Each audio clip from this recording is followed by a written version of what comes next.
Halo everyone, balik lagi bersama gua Adit di channel Akademi Ketawa TV. Ya, seperti biasa, gua ngonten di tengah malam karena gua hari ini masuk siang. Kembali lagi, gua ngonten di jam 1 malam. Kali ini gua mau ngebahas tentang berita-berita terkini, yaitu perang di daerah Timur Tengah antara Amerika, Israel, dan Iran yang cukup viral dan menegangkan. Apakah ini adalah menjadi tanda-tanda perang dunia yang ketiga, atau ini adalah tanda-tanda yang lain-lainnya? Gue juga nggak tahu. Oke. 4 bulan yang lalu gue sempat bikin konten tentang kenaikan harga emas, ATH harga emas, all time high harga emas yang sangat-sangat tinggi. Di konten gua 4 bulan yang lalu gua menjelaskan bahwasanya ketika harga emas itu naik, pasti akan ada krisis atau konflik yang besar terjadi. Kali ini konflik dan krisis yang besar itu akan terjadi. Perang di Timur Tengah sana adalah proses awal dari krisis yang akan terjadi. Kenapa bisa gua berkata ini adalah krisis? Kenapa gua bisa bilang ini adalah kekacauan? Karena ini memang kacau, teman-teman. Geopolitik makin panas. Ini bisa menyulut api besar terhadap negara-negara besar. Korut, Cina, Jepang, Rusia, mereka nggak akan diem aja ketika perang ini akan lebih meledak. Mereka pasti turun tangan ke Timur Tengah yang sedang konflik. Karena ini menurut gue pribadi, ini udah parah Amerika kebijakannya. Apa dampaknya ke Indonesia? Kan perangnya di Timur Tengah, tapi lu bahas konflik di Indonesia. Oke, kali ini gue mau jelasin, ini bukan berdampak di Indonesia, tapi ini berdampak di seluruh dunia. Kalau ini menjadi peperangan dunia ketiga, akankah negara Indonesia kena dampaknya?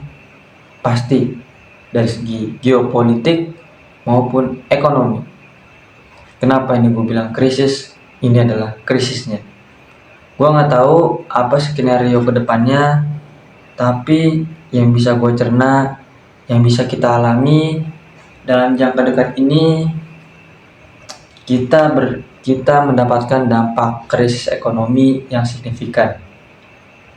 Karena di daerah Timur Tengah yang namanya Selat Hormuz, kalau nggak salah ya, di sana diblokir, tepatnya di negara Iran. Di sana diblokir. Selat itu adalah alat transportasi kirim dan mengirim minyak dunia. Kalau selat itu ditutup, pasokan minyak di dunia ini semua terganggu. Apa akibatnya? Akibatnya BBM yang ada di negara kita ini atau di seluruh dunia akan menjadi sangat mahal. Ketika BBM mahal, semua bahan pangan, pokok dan jasa itu naik. Akan drastis naik. Ketika itu naik, inflasi akan terjadi lagi. Ini bakal lebih sulit dari tahun-tahun sebelumnya. Mungkin itu yang baru bisa gue lihat dari segi ekonomi yang timbul di negara Indonesia, yang kena dampaknya lah di Indonesia. Terus yang kedua, dampaknya adalah penundaan penerbangan. Karena di negara-negara sana lagi kacau, ngirim rudal segala macam, otomatis penerbangan pesawat banyak yang ditunda karena mempertahankan keamanan yang bisa kita pakai. Mendapatkan keamanan yang bisa kita peroleh. Karena kalau misalnya dipaksa untuk keberangkatan, nggak mungkin juga kan. Itu akan sangat-sangat berbahaya karena di luar sana banyak peluru-peluru yang terjun-terjun. Dadah.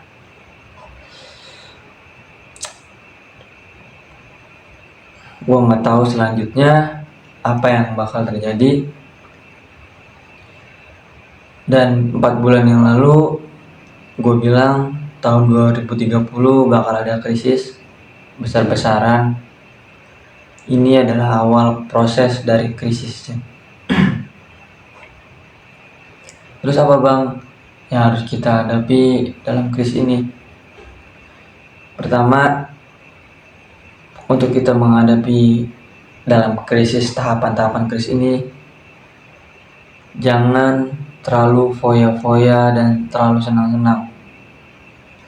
Terapkan seni mempertahankan, seni menunda kesenangan. Kontrol uang kalian, manajemen uang kalian lagi, karena akan ada masanya kalian akan membutuhkan simpanan-simpanan dan dana-dana darurat kalian. Ketika orang-orang lain tercekik, kalian memiliki dana darurat dan simpanan-simpanan kalian. Yang kedua, keadaan market, pasar modal, dan lain-lainnya mungkin akan sedikit rumit untuk dipahami. Gue pribadi, gue juga masih banyak belajar, tapi menurut gue kedepannya akan jauh lebih sulit karena ekonomi akan mengalami penekanan yang cukup signifikan. Sorry kalau misalnya gue masih ngomongnya bleta-blete atau gue masih ngomongnya gak nyambung, masih belepotan lah. Gue juga masih belajar ngomong di depan kamera. Kali ini gue selalu belajar.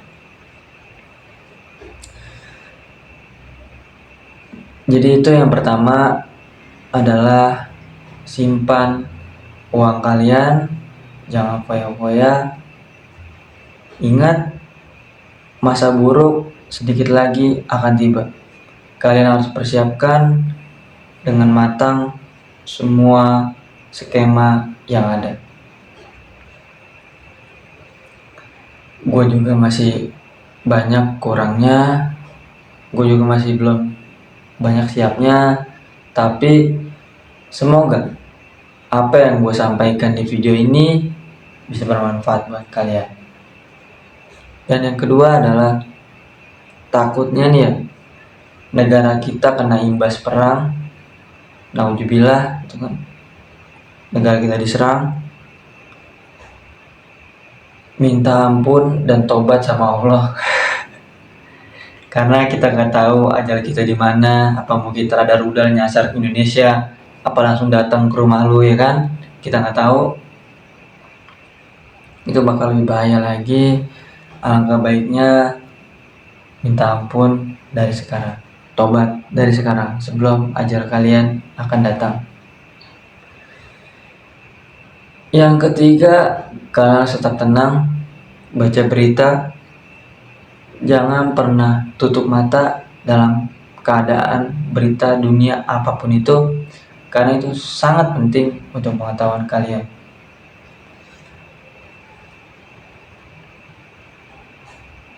Ya, seperti itu aja yang bisa gue sampaikan malam ini. Ini adalah awal mula krisis yang akan terjadi. Ini adalah awal mula krisis ekonomi yang akan terjadi. Ini akan menjadi krisis yang sangat besar. Persiapkan diri kalian dengan menabung, jangan foya-foya. Udah nggak ada waktu buat flexing sana sini. Perbanyaklah kebaikan dan